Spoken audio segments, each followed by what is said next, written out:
Hello friends, welcome back. आत्ताच्या लेक्चरमध्ये आपण बघितलं पाठीमागच्या की आपण जर बघितलं एखाद्या लेन्सला जर हा पोर्शन कव्हर केला असेल किंवा सेंट्रल पार्ट कव्हर केला असेल तर आपण बघितलं इंटेन्सिटी कशी व्हॅरी होत असते. बरोबर. आता ह्या लेक्चरमध्ये बघायचं आहे, समजा सिच्युएशन बघा, ही एक लेन्स तुम्हाला दिलेली आहे. ही काय दिलेली आहे? एक लेन्स दिलेली आहे. बरोबर. ह्या लेन्सच्या डाव्या बाजूला एक मीडियम आहे, त्याचा रिफ्रॅक्टिव्ह इंडेक्स μ1 आहे. ह्या लेन्सचा रिफ्रॅक्टिव्ह इंडेक्स μ2 आहे आणि लेन्सच्या उजव्या बाजूला दुसरे एक मीडियम आहे, त्याचा रिफ्रॅक्टिव्ह इंडेक्स μ3 आहे.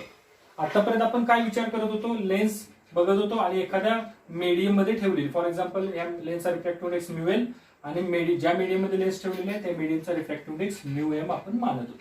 म्हणजे होमोजिनियस एकच मीडियम असलेला आपण त्या मीडियम मध्ये लेन्स ठेवायचो. बरोबर. आणि फोकल लेंथ फाइंड आउट करायचं.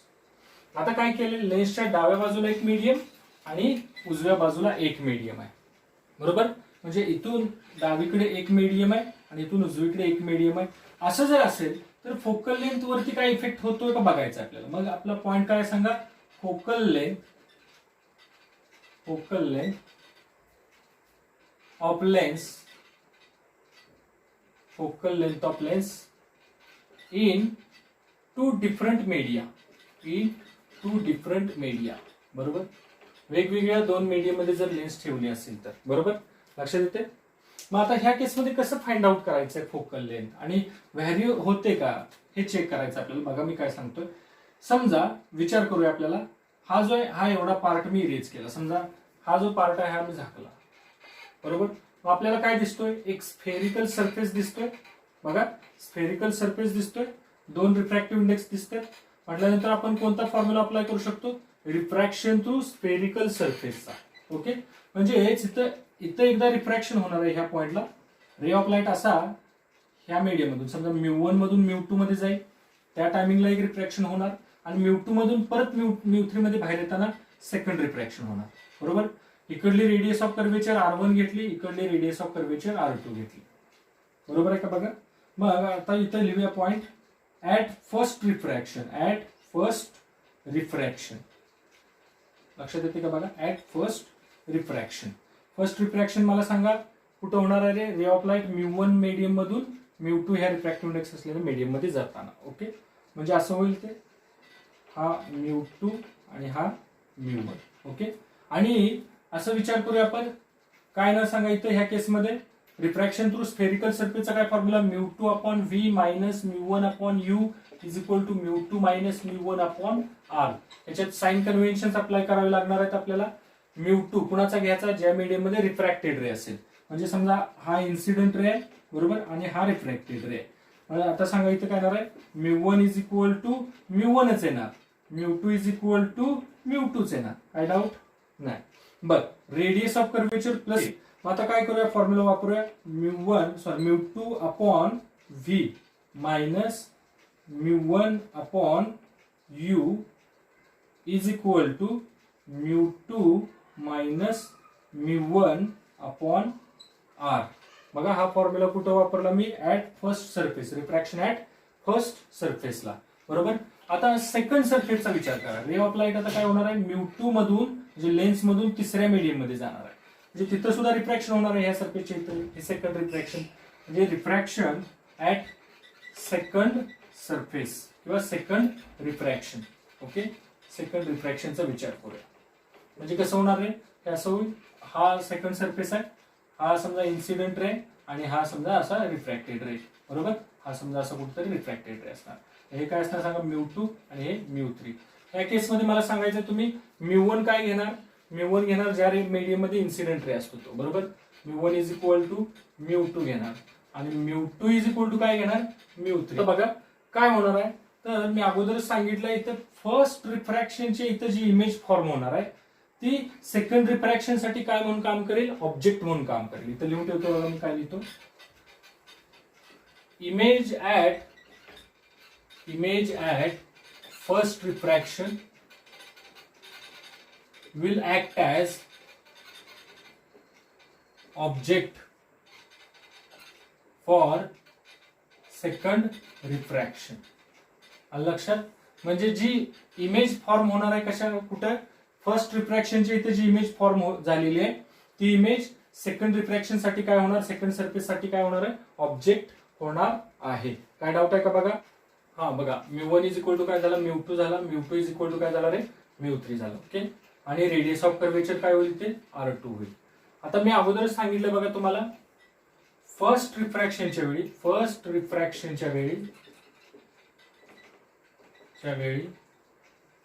जे ऑब्जेक्ट डिस्टन्स असेल, फर्स्ट रिफ्रॅक्शनच्या वेळी जे इमेज डिस्टन्स असेल ते सेकंड रिफ्रॅक्शन साठी त्यावेळी ऑब्जेक्ट डिस्टन्स होईल. लक्षात, काय डाऊट आहे का बघा. म्हणजे इथं काय होणार आहे सांगा, पहिल्या रिफ्रॅक्शनच्या वेळी इमेज डिस्टन्स किती होतं, व्ही. आता हे व्ही काय होणार आहे, सेकंड रिफ्रॅक्शन साठी ऑब्जेक्ट डिस्टन्स होणार आहे. फॉर्म्युला कसा लिहितो बघा मी, μ2 upon v minus μ1 upon u is equal to μ2 minus μ1 upon r. हा आपला basic formula refraction through spherical सरफेसच्या वेळेचा, बरोबर. आता इथं काय होणार आहे, μ2 कोण आहे बघा, μ3 आहे. μ2 कोण आहे इथं, μ3 आहे. आणि व्ही जे आहे फायनल इमेज आहे ते आपण काय करूया, व्ही डॅश. फायनल इमेज जी होणार आहे ती काय होणार आहे, व्ही डॅश डिस्टन्स वरती फॉर्म झाली. μ1 कोण आहे, μ2 आहे, बरोबर. आणि ऑब्जेक्ट डिस्टन्स कोण आहे सांगा, इथेच लिहिलं मी. पहिल्या रिफ्रॅक्शनच्या वेळी जी इमेज डिस्टन्स आहे ते सेकंड रिफ्रॅक्शन साठी ऑब्जेक्ट डिस्टन्स. पहिल्या रिफ्रॅक्शनच्या वेळी काय होती इमेज डिस्टन्स, व्ही. मग इथं व्ही आला. मग इथं काय येणार सांगा, μ3 minus μ2 upon radius of curvature काय, R2. हे एक इक्वेशन झालं आणि हे एक इक्वेशन झालं. हे दोन इक्वेशनची मी ऍडिशन घेतोय बघा.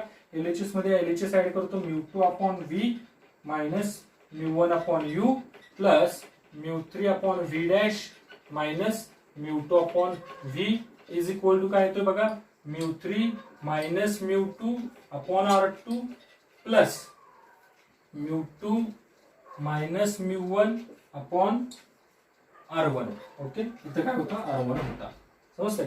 हे बघा, μ2 अपॉन व्ही आणि हे मायनस μ2 अपॉन व्ही हे काय होतील, कॅन्सल होतील. मग राहिलं काय, μ3 upon v dash minus μ1 upon u is equal to काय ना सांगा, μ3 minus μ2 upon R2 plus μ2 minus μ1 upon R1. काय डाऊट आहे का बघा. हा फॉर्म्युला तयार झाला. जर विचार करा, इफ ऑब्जेक्ट कुठं असेल, ऍट इन्फिनिटी असेल, देन इमेज कुठे होईल रे, इमेज होते ऍट फोकस, बरोबर. Therefore final image distance v dash is equal to काय मिळेल, फोकल लेंथ मिळेल. आणि यू काय होईल रे, इन्फिनिटी होईल, बरोबर. म्हटल्यानंतर हा जो फॉर्म्युला आहे असा लिहू शकतो आपण, μ3 अपॉन व्ही डॅश म्हणजे काय, focal length minus μ1 upon infinity, बरोबर. हे काय झालं, 0 झालं. इज इक्वल टू काय येईल रे, μ3 minus μ2 upon R2 plus μ2 minus μ1 upon R1. हा झाला फोकल लेंथचा फॉर्म्युला. ह्याच्यावर आपण काय फाइंड आउट करू शकतो, फोकल लेंथ फाइंड आउट करू शकतो. ह्याच्यामध्ये अननोन कोण काय बघा, 3 रिफ्रॅक्टिव्ह इंडेक्स आहेत, μ1 μ2 μ3 आणि 2 रेडियस ऑफ कर्वेचर. हे तुम्हाला दिलेलं असेल. आणि फोकल लेंथ ही काय रे, अननोन आहे. हे आतापर्यंत डेरिव्हेशन बघितलं आपण. डेरिव्हेशनची आवश्यकता नाही. ह्याच्यावरती ट्रिक काय बघा, ट्रिक खूप इम्पॉर्टंट आहे. डेरिव्हेशन समजलंय, ठीक. लक्षात ठेवायची आवश्यकता नाही, आपल्याला ह्याच्यावरती प्रॉब्लेम सॉल्व्ह करायचे. बघा, मी ट्रिक सांगतो ती मात्र तुमच्या पाठ पाहिजे. कोणती ट्रिक आहे बघा. तर असं असेल, μ1 μ2 आणि μ3. ओके, आणि सांगितलंय ray of light μ1 to μ2 to μ3 जातोय. ही रेडियस ऑफ कर्वेचर इथली R1 घेतली, इथली रेडियस ऑफ कर्वेचर R2 घेतली. ओके, असं असेल. दोनच केस असणार आहेत. एक तर असं असेल किंवा सेकंड केस मध्ये असं देतील तुम्हाला, μ1 μ2 μ3 आणि radius of curvature incident ray जो आहे तो असा μ3 टू μ2 टू μ1 येतो, असं असेल, बरोबर. अगोदर हे बघूया, नंतर ते बघूया. एकदम इझी आहे. काय करायचं तुम्हाला बघा, समोर ज्या मीडियम मध्ये इमर्ज होणार आहे, बाहेर पडणार, सगळ्यात शेवटचं मीडियम कोणतं आहे बघा, ज्याचा रिफ्रॅक्टिव्ह इंडेक्स μ3 आहे. ओके, मग ते लिहायचं अगोदर μ3. बघा, रे ऑफ लाईट बाहेर कुठल्या मीडियम मध्ये पडणार आहे, ज्या मीडियमचा refractive index μ3 upon focal length, okay, is equal to हे मायनस हे, आता तिकडून सबट्रॅक्शन करतेच, μ3 मायनस μ2 अपॉन R2, समजतंय, प्लस आता μ2 मायनस μ1 अपॉन R1, हा झाला फॉर्म्युला. काय डाऊट आहे का बघा. आता उलटा विचार करा, μ3 टू μ2 टू μ1 असा रे ऑफ लाईट निघाला, म्हणजे इकडून निघाला, बरोबर. ह्या केसमध्ये कसं सॉल्व्ह करणार, ज्या कोणत्या मीडियम मध्ये रे ऑफ लाईट बाहेर पडणार आहे, μ1, μ1 upon focal length is equal to, आता तिकडून सबट्रॅक्शन करते, सबट्रॅक्शन करताना रे ऑफ लाईटच्या उलट्या डायरेक्शन मध्ये करते, μ1 मायनस μ2 अपॉन इथली रेडियस ऑफ कर्वेचर R1 घेतली, इथली रेडियस ऑफ कर्वेचर R2, म्हणजे काय येणार, μ1 minus μ2 upon R1 plus μ2 minus μ3 upon R2, okay. आता हा फॉर्म्युला तयार झाला. ह्या फॉर्म्युल्यामध्ये आपण साइन कन्व्हेन्शन्स यूज केलेले नाहीत बघा, म्हणून प्रॉपर लिहायचं use sign conventions, use sign conventions. Radius of curvature साठी साइन कन्व्हेन्शन्स कुठे यूज केलेत का आपण, नाही, तर सुद्धा लिहायचं यूज साइन कन्व्हेन्शन्स. लक्षात, use sign conventions.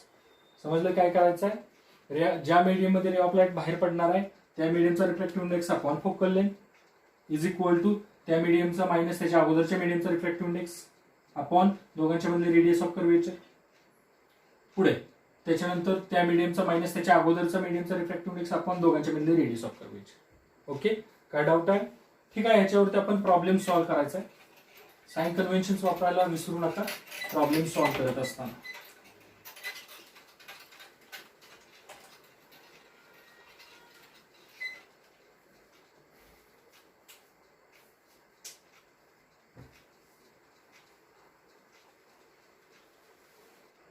μ1 is equal to 1, μ2 is equal to 3/2, μ3 is equal to 4/3, R1 is equal to 10, R2 is equal to 20.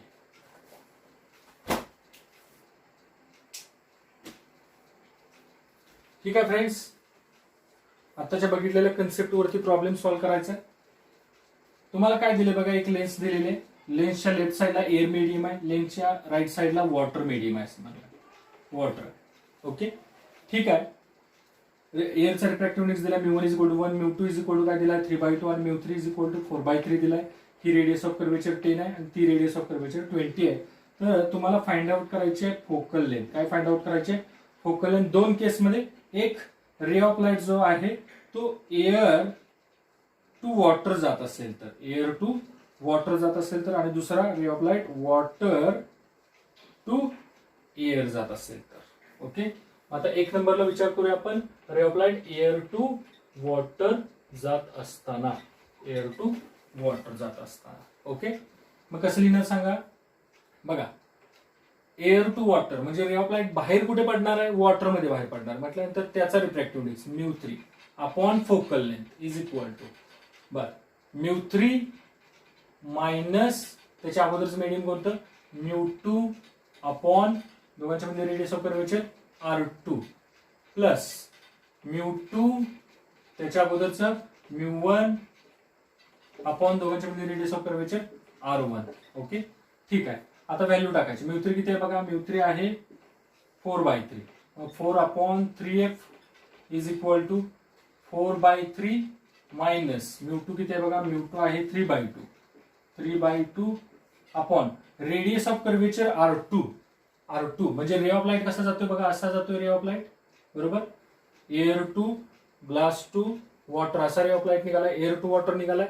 म्हटल्यानंतर ह्या R2 वरती कसा पडेल, आतल्या बाजूने पडणार आहे, बरोबर. म्हटल्यानंतर R2 कसा घेणार सांगा, मायनस घेणार. R2 कुठे आहे बघा, R2 मायनस 20 प्लस पुढे μ2 किती आहे बोला, 3/2 मायनस μ1 किती आहे 1 अपॉन R1 चा विचार जर केला तर R1 वरती कसा पडतोय, हा असा जातो, बरोबर, ह्या सरफेस वरती. R1 प्लस घेणार, R1 किती सांगा 10 आहे.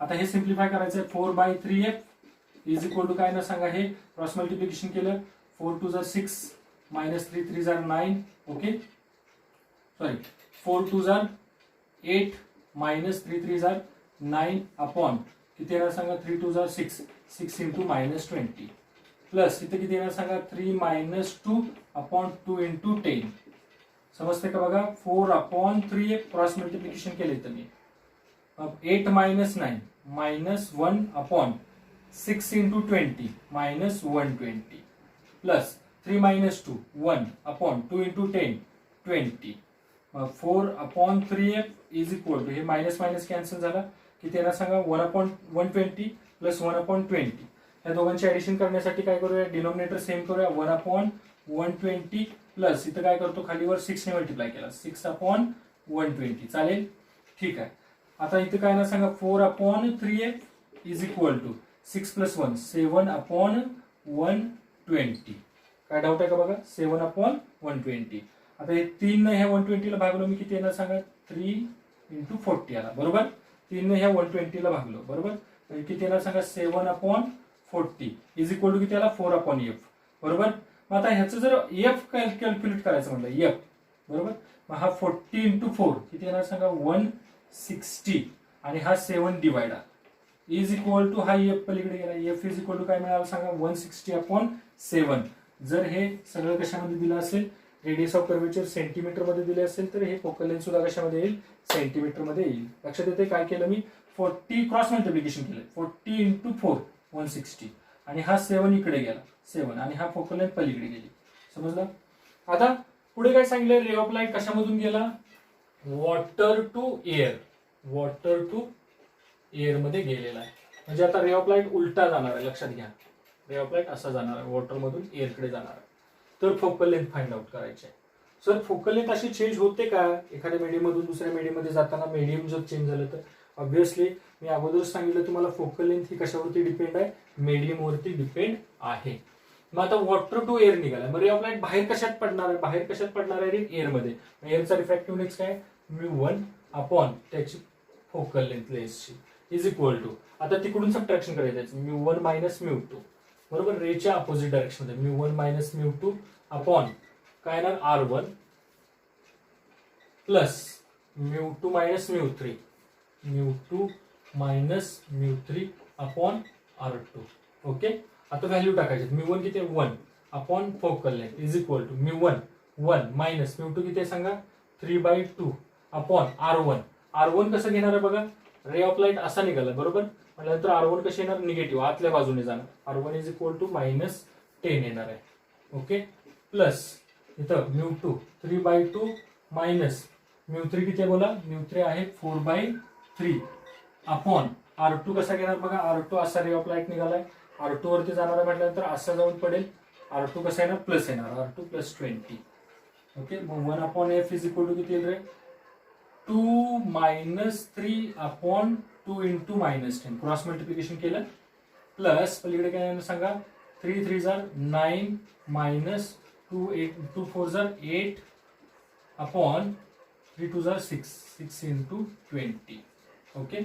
1 upon f is equal to किती येईल बाळांनो 2 -3 -1 upon 2 into -10 -20 plus 9 -8 1 upon 6 into 20 120 मग किती येणार 1 upon f is equal to 1 upon 20 हे मायनस मायनस कॅन्सल होईल प्लस 1 अपॉन 120 ओके मग f इज इक्वल टू किती येणार आहे बाळांनो इथं डिनॉमिनेटर सेम करण्यासाठी खालीवर 6 ने मल्टिप्लाय मग 120 6 upon 120 plus 1 upon 120 1 upon f is equal to काय येणार सांगा 7 अपॉन 120 मग focal length is equal to काय येणार सांगा 120 अपॉन 7 ओके काय डाऊट आहे का बघा म्हणजे ray of light air to water जात असेल तर वेगळी फोकल लेंथ येते आणि वॉटर टू एअर जात असेल तर वेगळी फोकल लेंथ येत असते समजलं ह्याच्यावरती जे डेरिव्हेशन मी अगोदर तुम्हाला एक 10 मिनिटापूर्वी सांगितलेलं आहे ते लक्षात राहिले तर ठीक नाही राहिलं तरी सुद्धा काय अडचण नाही परंतु ही जी ट्रिक आहे ही ट्रिक मात्र लक्षात राहिली पाहिजे काय ट्रिक आहे बघा ओरली सांगतोय मी परत एकदा